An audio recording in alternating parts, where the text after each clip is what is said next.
trial story. 17-year-old Shannon Moseley is hit in an accident. The truck he was driving, a 1985 GMC pickup. He didn't make it. He's in the morgue. His parents say GM is to blame. General Motors called Shannon for a lie. But GM says the crash, not their truck, killed him. In the next hour on Trial Story, from opening statements to the verdict, a son's death. Is GM at fault?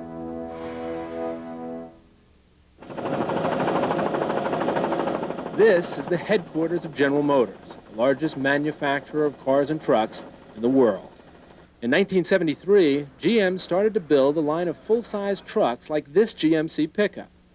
Before GM stopped making them in 1987, the models were big sellers. More than 9 million were sold, and many are still on the road. But they have also become the focal point of a bitter controversy. This is Shannon Moseley. When these pictures were taken in 1989, he was a 17-year-old high school student living with his parents in Snellville, Georgia, near Atlanta. For his 16th birthday the year before, Shannon's parents had given him a special gift, a red 1985 GMC Sierra pickup truck. Shannon was driving that truck in October 1989 after dropping his girlfriend home from a date when he approached this intersection.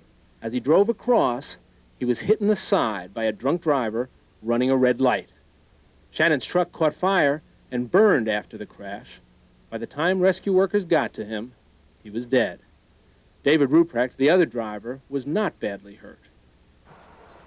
The Mosleys buried their eldest son, and it was not long after that they hired a lawyer.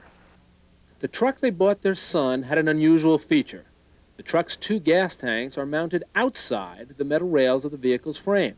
Most pickup trucks have gas tanks located inside the frame rails. Tom and Elaine Moseley became convinced that GM's design can cause trucks like Shannon's to burn if they're hit from the side. They decided to sue, claiming GM knew this and kept it from the public. But GM says nothing could have saved Shannon Moseley. The company claims its pickup trucks are safe. It points to crash tests like this one, which duplicates Shannon's accident, to show that he died not because of fire, but because his truck was hit broadside at high speed. Is GM the innocent target of a scare campaign by plaintiffs' lawyers to try to get money for their clients? Or did GM knowingly sell the American public dangerous trucks? About 120 lawsuits have been brought against the automaker claiming just that. But according to an article in Court TV's sister magazine, The American Lawyer, GM's pickup trucks are actually safer than most vehicles on the road. And generally, they are as safe as other pickups, except in fatal crashes involving fire. The debate over whether GM's pickups are safe is a complex one in which issues of emotion, engineering, and corporate ethics have become intertwined. In the next hour, we'll take a look at the case of Moseley versus General Motors and how those issues play out in a court of law. You may proceed, gentlemen. Thank you, Your Honor. 3 years after Shannon's death, James Butler, an experienced Georgia plaintiff's lawyer, brings the Mosleys' case to trial in Atlanta before State Court Judge A.L. Thompson. For many years, the evidence will show General Motors has known that its pickup truck with an outside-the-frame rail fuel tank design was vulnerable inside impact. That's the GM engineer's word, vulnerable inside impact. For many years, GM has known that people were burning alive and that it was happening far, far more frequently in GM pickup trucks than in Dodge or Ford pickup trucks. All of this GM has known for years. The evidence will show beyond any doubt, much less preponderance of the evidence, that the outside the frame rail fuel tank design poses a much greater risk of death by flames than any other pickup truck fuel tank design inside the frame rail. This is exactly what happened to 17-year-old Shannon Moseley of Snellville, Georgia. He was an honor student, an exceptional athlete, a hunk, if you will. He was a weightlifter. Like his parents, he was a hard-working young man. His father was having health problems, and he worked, in addition to keeping a real high average in school and being involved in extracurricular activities. On October 21, 1989, after midnight, about 12:15, while coming home from a date with his girlfriend, he was hit in an intersection collision by Mr. Rupert, who was drunk and who ran a red light. Shannon was driving a 1985 GMC pickup truck that his parents had proudly bought for him, and he burned alive. According to Butler, that fire started when the gas tank on the driver's side of Shannon's truck was punctured. The theory is that one of these metal straps ripped a hole in the tank. Ladies and gentlemen, the evidence will show Mr. Rupert admits he was drunk. He was. Mr. Rupert has been to prison because he ran a red light and he was drunk. The evidence will be that Mr. Rupert has not denied responsibility for causing this wreck. But the evidence will be that but for the defective fuel system and fuel tank location, there would have been no death.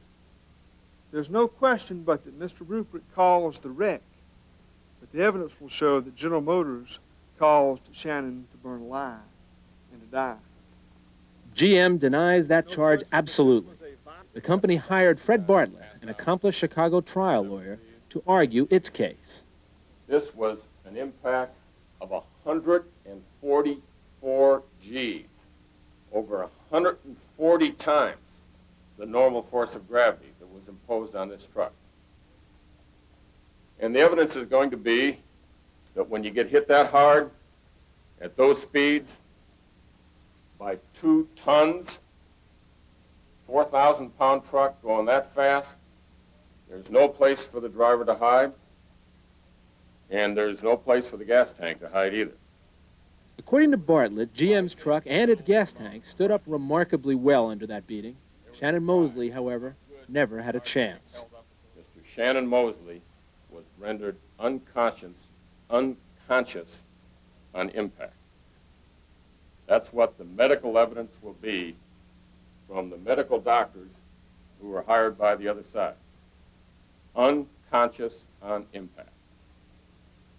Number 2, the evidence will be that when you're seated in a pickup truck or any car, it's sort of right here to your left, there's a pillar, a piece of steel, okay? That piece of steel is, you're going to hear the term B-pillar. Doesn't mean anything. The one up in front by the window they call the A-pillar, and the one, when you're sitting here driving, the one that's sort of by your ear is the B-pillar, okay? Now, the evidence is going to be that if somebody is sitting in a pickup truck driving it, and they get hit at 70 miles an hour, and the hit is sort of in here, just a little bit ahead of the legs, the evidence will be that a person's legs will go away, and they'll go back and down. Now, if somebody did go back and down with that enormous force of 144 Gs, if they did do that, their head would hit that B-pillar that's right behind them. And guess what? The evidence will show that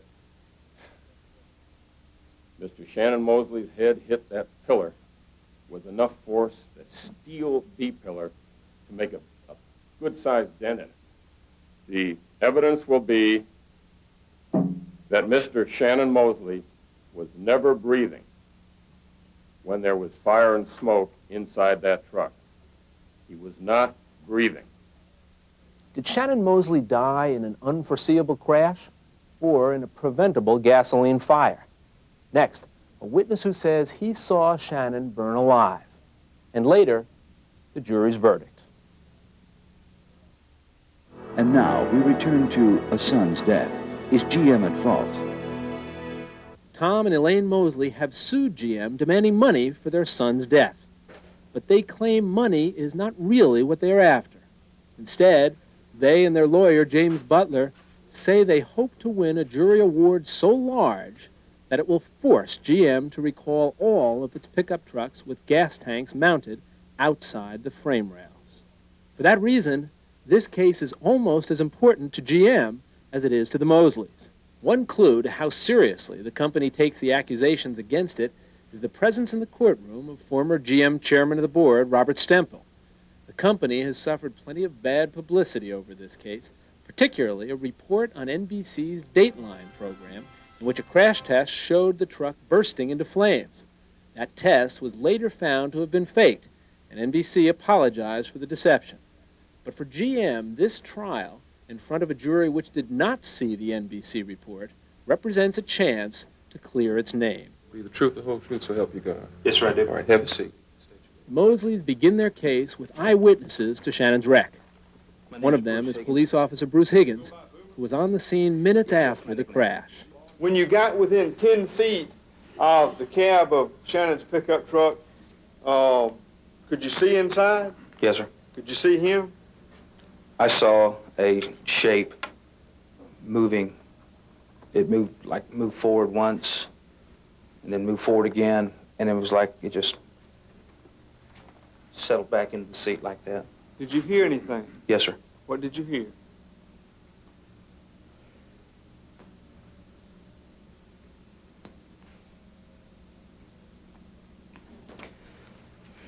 I heard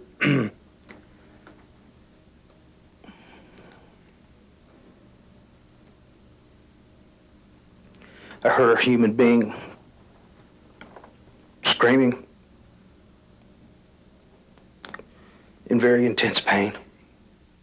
On cross-examination, however, GM lawyer Fred Bartlett suggests the scene Higgins saw wasn't quite so dramatic. Were you the first officer on the scene? Yes, sir. Is it the duty of the first officer on the scene to file what's called a supplemental report? Yes, sir.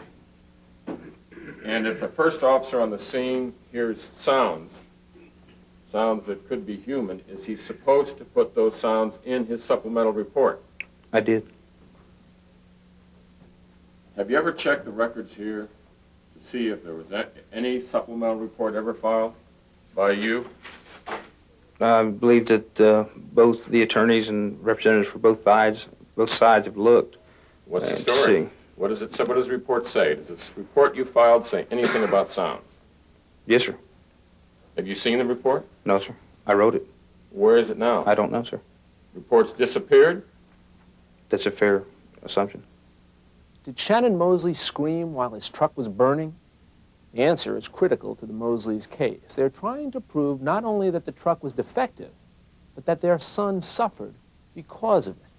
If they can prove both, they will be entitled to two kinds of damages. First, compensatory damages, money to compensate them for the loss of their son. The second, and potentially much larger kind, is punitive damages, which are meant to punish a defendant for wrongdoing. For this, the Mosleys must persuade the jury that a defect in his truck caused Shannon to suffer. To bolster their argument, the plaintiffs called Dr. Wayne Ross, the medical examiner who autopsied Shannon's body. The Mosleys' co-counsel, Robert Cheeley, asked Ross about the speed of the crash. What kind of evidence, if any, did you expect to find that would lend credence to the representation that this was a 70-mile-per-hour wreck in terms of objective manifestations of injury or trauma to Shannon's body? I found no objective data that would lend credence that this is a 65 to 70 mile per hour wreck. 65 to 70 mile per hour from a front to side impact, I would expect fractures of the skull, fractured neck, certainly expect rib fractures. Torn aorta, which is a big artery going down essentially the back. The heart would have been torn. Fractures of the pelvis, or the legs, or the feet, or something. In the absence of all those things, that is, I didn't find any fractures or anything there. There was no trauma in the brain. There was no trauma in the brain. There was no significant trauma in the body. I mean, I was just floored by the fact that somebody said this is going 65 to 70 mile per hour. And that's when I asked investigator Hal Bennett to go back and find out what's going on, because it didn't make sense to me. As a result of this investigation and the autopsy that you conducted on Shannon Moseley, did you reach conclusions, you say, regarding the cause of death of Shannon Moseley? Yes, I did. And summarize for us, please, briefly, what those conclusions are. The cause of death is simply that he expired due to a combination of thermal burns, that is, just being burnt, as well as smoke inhalation. Now, Doctor, had there been no fire in this collision, do you have an opinion as to whether or not Shannon Moseley would have survived without life-threatening injuries? Yes, I do. What is that opinion, sir? My opinion is he would have survived. The fact that we have no trauma anywhere in the body indicates that had there not been a fire, he might have had some chest pains or some difficulty breathing or maybe some aches and pains, but he would have essentially gotten up, walked out of the accident, and walked away. Do you have an opinion, doctor, based upon your autopsy findings, as to whether or not Shannon Moseley was conscious at any point in time from the point of impact until the vehicle came to rest and he died? Yes. And what is that opinion, sir? Based upon the autopsy findings alone, I feel convinced he was conscious and alive and breathing after the accident. But on cross-examination, GM's Fred Bartlett asks Ross about one detail of his autopsy report that seems to contradict that opinion. You said that if you're in a bunch of smoke and you take a deep breath, it goes down through the trachea, down through the bronchi, into the lungs, right? That is correct. Yes. Now, did you find any soot at all here in the bronchi? I did not find soot in the bronchi, no.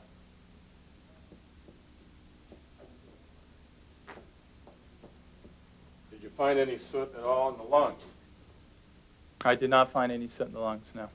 The lungs were pink, normal tissue, those lung tissue without a single trace of soot at all. No, I didn't see any soot. Yeah, well, you didn't find any soot. I didn't see any, that's correct. You told us how careful you were. That's correct. Next, Bartlett asks Ross about another possible cause of Shannon's death. Have you ever heard of a closed head injury? Sure, yeah. Can a closed head injury be fatal? Oh, absolutely, sure. Can a closed head injury be worse than a fracture?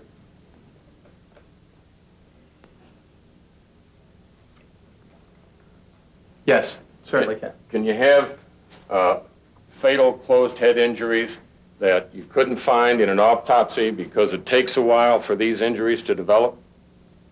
No. That's impossible, according to you? Impossible? I don't understand your question. Well, all I'm saying is it possible to have a closed head injury without a fracture and the autopsy is conducted so close to the time of the injury that the injury is not detected in the autopsy? Your question is too general. I mean, there's so many different types of closed head injury. I want to know what type you're talking about. Is it possible to have a fatal closed head injury that can't be detected if you do an autopsy right away? Just yes or no? No. Impossible, right? Your question is too general. You're trying to hone me down into a very specific Your Honor, question.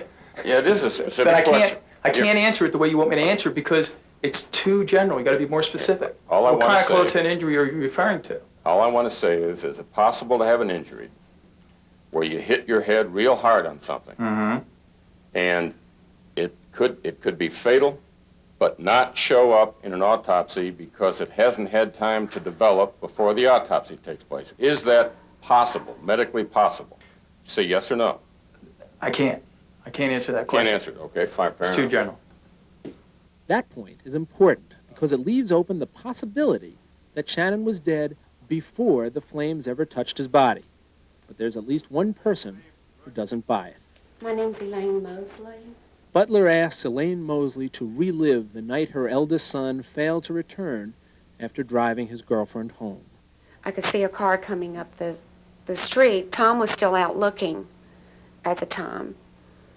So I started running out of the house down the driveway. I thought maybe it was Shannon. But when I got out there, I saw it was a police car. In fact, there were two police cars.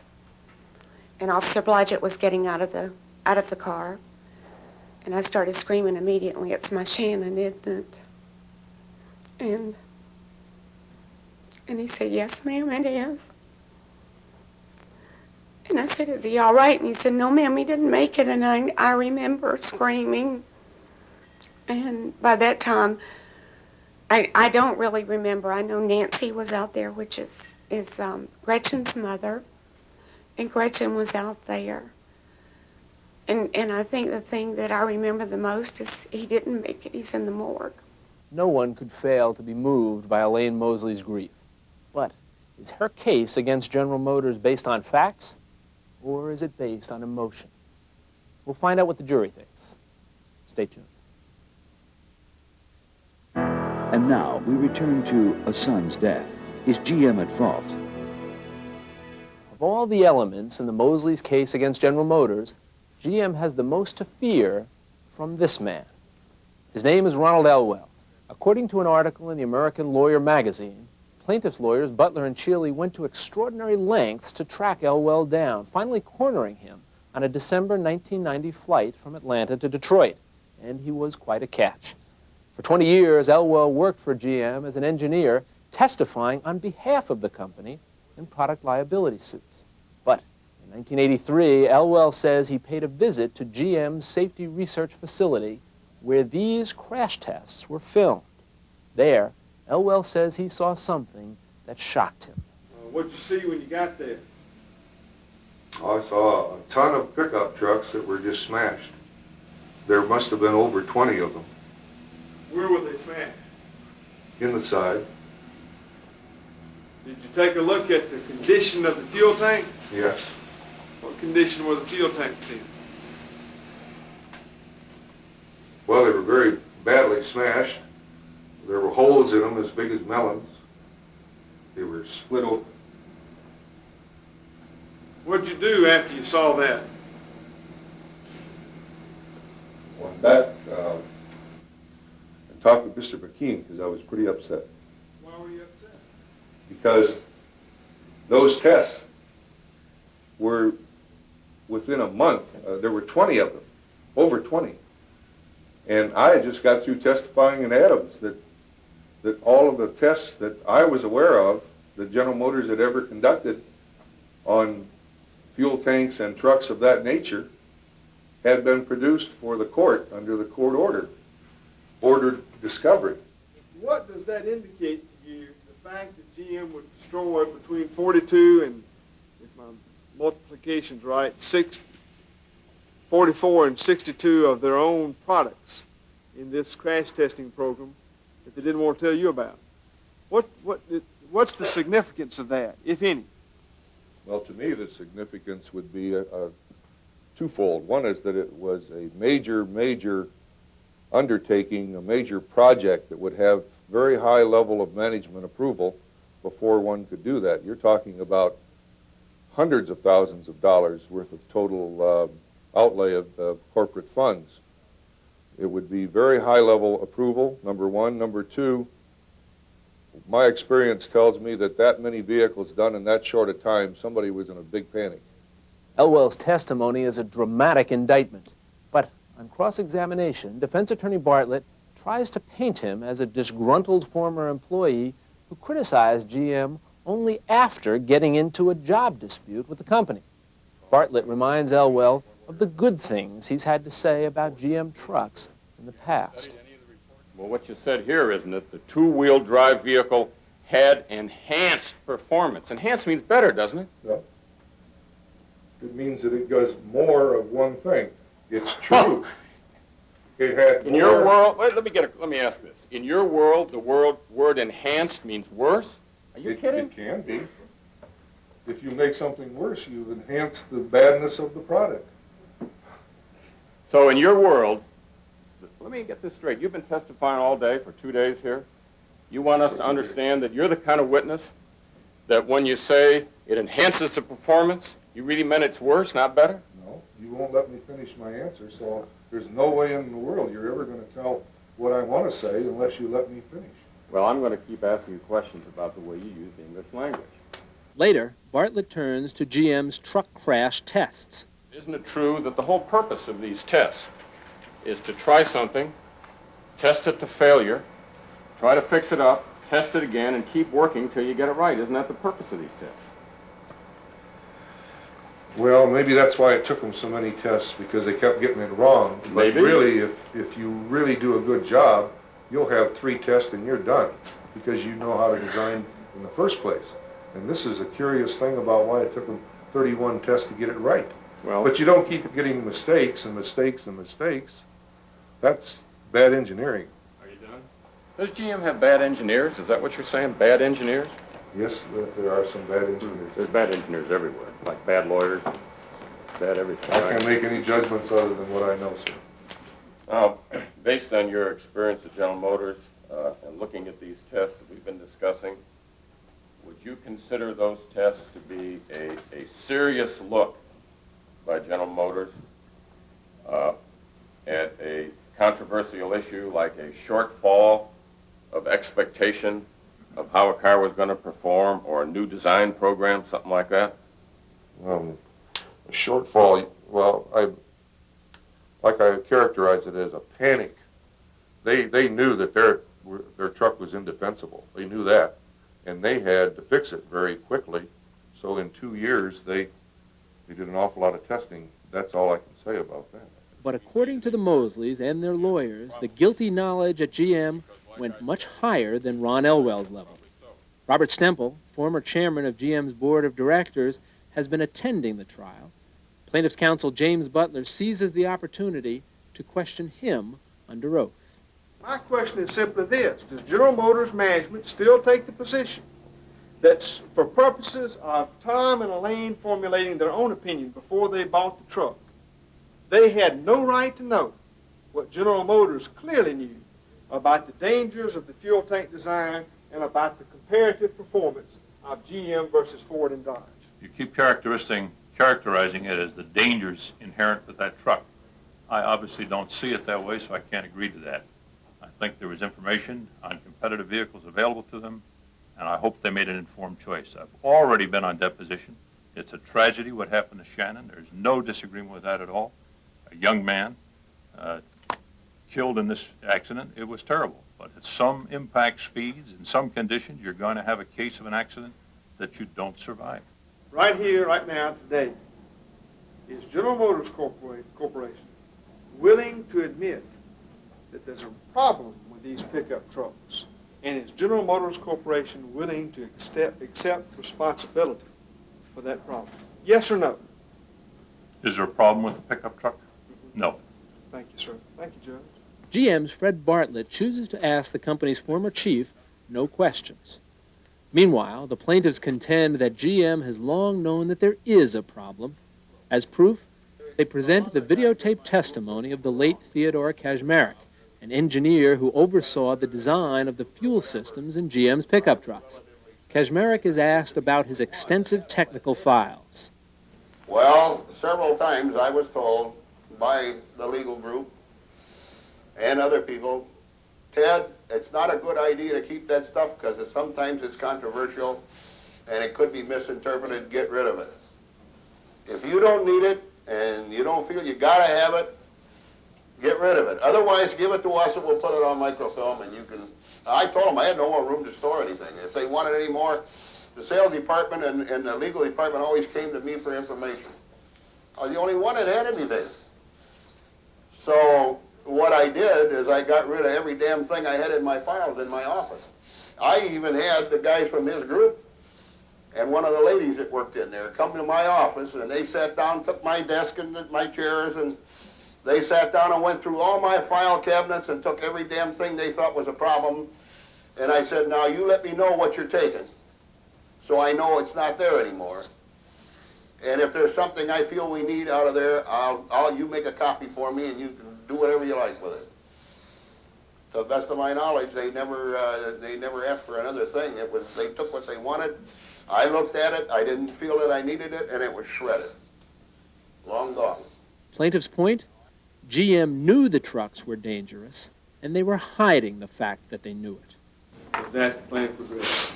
James Butler rests his case, hoping he has proved that Shannon was a victim not only of bad engineering, but also of bad management. When we come back, we'll hear GM's defense, and later, the jury's verdict. And now we return to a son's death. Is GM at fault? GM's defense rests partly on crash tests like this, which the company says recreate what happened to Shannon Moseley when his pickup was hit by a drunk driver. GM calls John Haberstadt, an accident expert who says that crash happened at high speed. Best considered speed for the blue Chevrolet pickup was 65 to 70 miles an hour. At the time the two vehicles struck, GM claims Shannon died as a result of the crash and not the fire that followed. To prove that, Fred Bartlett takes the jury to the courthouse basement to see Shannon's truck. This damage is due to one thing and one thing only, being pushed outward by a localized object. Haberstad testifies that dent was caused by something inside the truck. GM wants the jury to conclude it was Shannon Moseley's head slamming against the metal pillar. But the defense faces some obstacles with that argument. For one, the autopsy of Shannon's body revealed no head injury. To try to account for that, GM counsel Fred Bartlett calls Thomas Generelli, a neurologist and professor at the University of Pennsylvania. According to Generelli, the cause of Shannon's death was a kind of brain damage called diffuse axonal injury. Do you have an opinion as to whether if your head did hit there, and you had the kind of injury you've talked about, and you did not have a skull fracture, do you have any opinion as to whether that would show up in an autopsy conducted at the time after the accident that the autopsy here was conducted? Yes. What is that opinion, Doctor? My opinion is that it may or may not show up, depending on exactly how bad the injury was. If the injury was among the worst that you could have, if it's way over here at the very most severe, there may be some very minute signs to be able to diagnose this injury at an autopsy. But these are the kinds of injuries that, except for that very, very most severe case, all the rest of these, from pretty severe all the way down to minor, are not going to show up on an autopsy when the person has died very quickly after sustaining such an injury. On cross-examination, plaintiff's counsel Butler challenges that assertion. You weren't there at the autopsy, were you? Mr. Moseley's autopsy? No. Yes. And the real the most salient attribute of this DAI defense is that it's the perfect defense because it can be neither proven nor disproven. Because you and Dr. Omaya always say, well, if the patient died, you can't tell. Isn't that true? I'm not sure I can agree with all of those statements. Certainly, if the person dies very quickly, there may be no evidence of it pathologically. There may be some, or there may be ways in which to determine that the injury is there if you do very sophisticated studies, but they're rarely done. So you can't prove it or disprove it, can you? You may be able to prove it. You may be able to disprove it based on the circumstances of the head impact, for example. Talk about Shannon Moseley. Is there any way now, since he's been in his grave these years, to prove or disprove your DAI theory, sir? No, sir, not at this point in time. That's a point for the plaintiff. But the defense doesn't have to prove anything. All it has to do is raise some doubt about the plaintiff's accusations. To that end, GM lawyer Fred Bartlett calls Michael Juris, GM's chief pickup engineer. In your opinion, as the chief engineer of both these trucks, is the between-the-rails location any safer than the location in the 1985 truck? No, I don't think the issue of whether it's between the rails or outside of the rails has to do with the safety of the fuel system. I think you can design a safe fuel system for the frame inside, or for the tank inside the frame rails, just like I think you can design a safe fuel system for the tank outside the frame rails. And I really believe that the 1985 fuel system is a safe fuel system. It has the fuel tanks outside the frame rails, but it is a safe fuel system. And that's kind of my feelings relative to the location versus safety. In fact, Juris testifies that while the trucks were in production, he and his family chose to drive them. When you were driving the truck these miles, and your wife was driving it, and your sister, and you're teaching your son to drive, did you ever have concern that the truck you had them in might not be safe? No. How come? Because it was safe. I mean, to me, it's as simple as that. It was a safe truck. But on cross-examination, plaintiff's counsel James Butler asks Juris about a government investigation. Isn't it true, sir, that in December 1992, the National Highway Traffic Safety Administration granted a petition for defect investigation filed by the Center for Auto Safety asking that NHTSA and HTSA order that every one of these pickup trucks be recalled? Isn't that true? I know there's a petition, definitely. It was granted, was it not? The petition was granted to investigate, yep, right. Butler then returns to his main theme, that GM knew its trucks were dangerous and hid that fact. Well, let me ask you this about these crash tests. You said that the crash tests were developmental in nature. Isn't it true, sir, that those crash tests had never been revealed to any jury or any plaintiff or any court until they were revealed in this case in 1991, 10 years after the crash test program started? There was no need to reveal them because it was a safe truck. You know, what we were trying to do was improve the performance of the truck to a level that was 3 times what we had designed the truck to before, and that's what the development test was all about. We test a lot of other areas besides fuel systems to failure. That's part of the engineering process. I could go test a steering knuckle and I could say, test that to failure for me so I know what the life of that is. Now, I don't know that I'd be expected to reveal that to somebody if I felt that the knuckle design were safe. I think that's the same thing with the fuel tanks. Next, Butler asked jurors about the metal straps that hold the fuel tanks to the truck's frame. When y'all were doing these tests, you said it didn't enter your mind that strap would be a problem. Is that correct? When I say it didn't enter my mind, we had not seen any results that indicated that that particular strap design, as you pointed out, was a particular problem. Okay. Well, as we now know, though, you were wrong, weren't you, when you said that this strap was not a problem? I'm not sure that we're wrong. I'm not sure we're wrong. Isn't that what put the hole in Shannon's tank and caused him to burn alive, sir? That's the strap that put a hole in Shannon Moseley's tank. I cannot conclude that that's what caused Shannon Moseley's death. Despite Butler's best efforts to shake him, Juris reaffirms GM's main defense. Its trucks are safe. Soon after, the defense rests. We rest our case.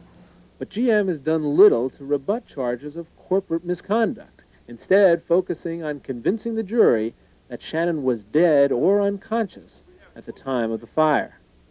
Clearly, that part of GM's strategy is meant to head off a possible punitive damage award against GM. Remember, the jury must believe Shannon experienced pain and suffering to award any punitive damages to the Moseleys. But will the jury prefer GM's complex account of how Shannon lost his life to the plaintiff's more simple story of death by fire? We'll find out next. Now, the conclusion of a son's death. Is GM at fault?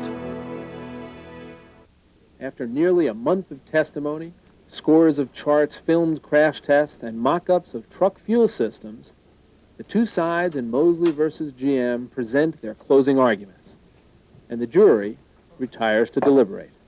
The jury has to struggle with 2 key questions. First, should GM have to pay the Moseleys any money to compensate them for Shannon's death? And second, does the company deserve to be punished by being forced to pay the Moseleys additional punitive damages? Mr. Foreperson, I understand that you have a verdict, sir. If you will stand and read that for me, please. Thomas A. Moseley and Elaine F. Moseley as parents and sole survivor of Shannon Chrisley Moseley, plaintiffs versus General Motors Corporation and Dave Jervis, Rufus defendant. Estate claim, contemporary damage claim for pain and suffering against General Motors Corporation. We, the jury, find for the plaintiff in the amount of $1.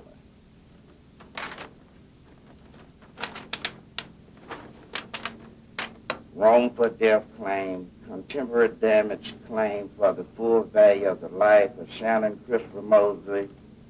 We, the jury, find for a plaintiff in the amount of $4,241,611.84. Punitive damage claim against General Motors Corporation, Should plaintiff damage be assessed and levied against General Motors Corporation? Yes. All right, Monique, if you'll take that and display it to both sides, please. The jury has decided that Shannon's pickup truck was defective, awarding his family $4 million for his death. Mr. Butler, you ready? Jurors have also decided to require GM to pay punitive damage. The second phase. Now they must go back into the jury room to decide how big that award will be. But not before both lawyers get a last chance to influence their decision. At the beginning of this trial, I stood here and I said that I believe in the jury system. General Motors believes in the jury system. We believe in the jury system. There is no better way. We believe it is a crushing blow that you've delivered us. It's tough. Let me say this. It's a crushing blow. We respect it. We accept it. It's tough to stand here and in front of more people than I like to know are watching and to say that your decision is going to make us a better company, but it will.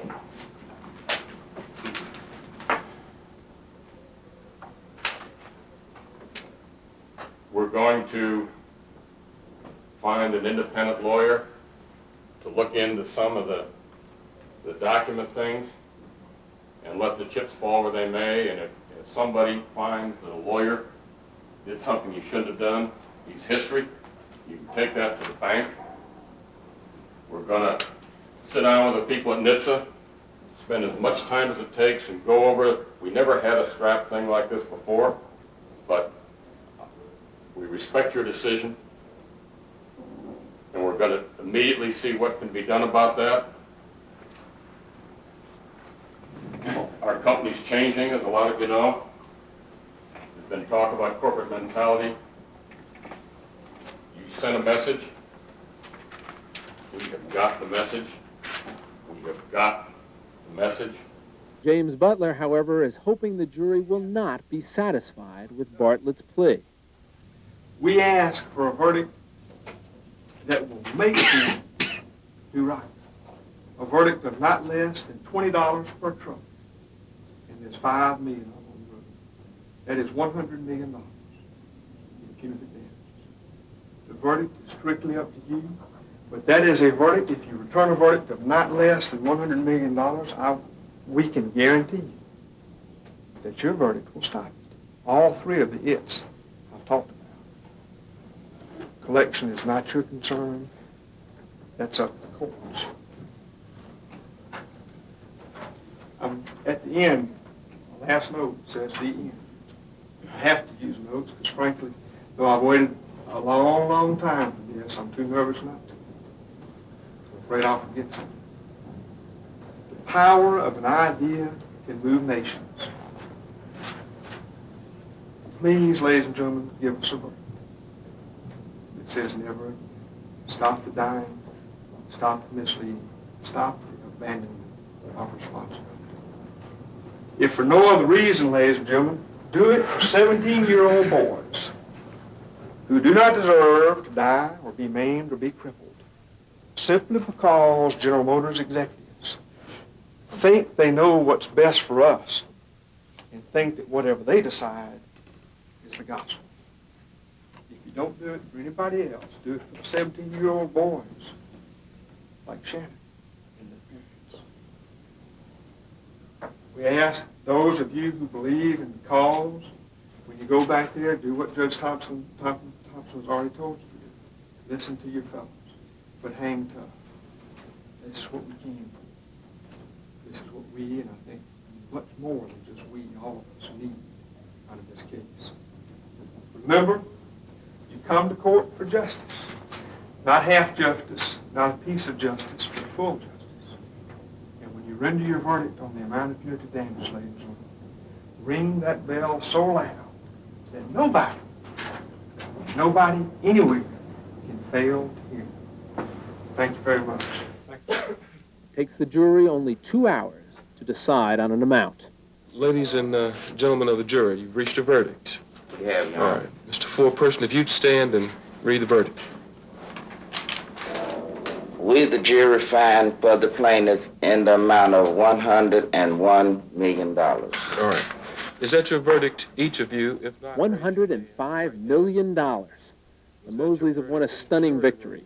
The jury has not only found that some of GM's trucks are dangerously defective, it has also ordered the company to pay one of the largest punitive damages awards in U.S. history. Juror John Dale explains how the jury reached its decision.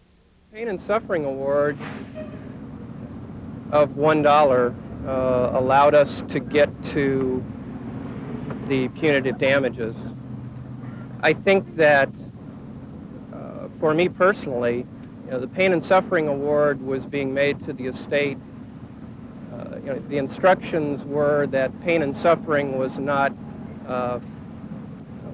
mental anguish, but rather it was physical pain that was endured, and I think we all agreed that he went through an enormous amount of physical pain, but he wasn't here to collect that award. Both Mr. and Mrs. Moseley and their attorneys had said on several occasions that that's not why they were here, and we took them at their word that that's not why they were here. It took us a while to come to that, but that's where we ended up. But the odds of the Moseleys ever actually collecting the jury's huge award are slim. GM has promised to appeal, and large punitive damages awards have often been reduced by appellate courts. The Moseleys will also have to contend with a Georgia law that requires that 3/4 of their punitive damages be turned over to the state. Finally, despite this jury's decision, it's still unclear whether GM's trucks are safe or unsafe. In April of 1993, the National Highway Transportation Safety Administration recommended that GM voluntarily recall the pickup trucks in question. But the agency did not order a recall, saying that the issue was still under investigation. GM has declined that request and continues to maintain that its trucks are safe. Was the crash that killed Shannon Moseley unsurvivable? Or was the crash the result of a serious design flaw? That debate goes on. And while it does, nearly 5 million of these trucks are still on the nation's roads. For Court TV, I'm Jack Ford.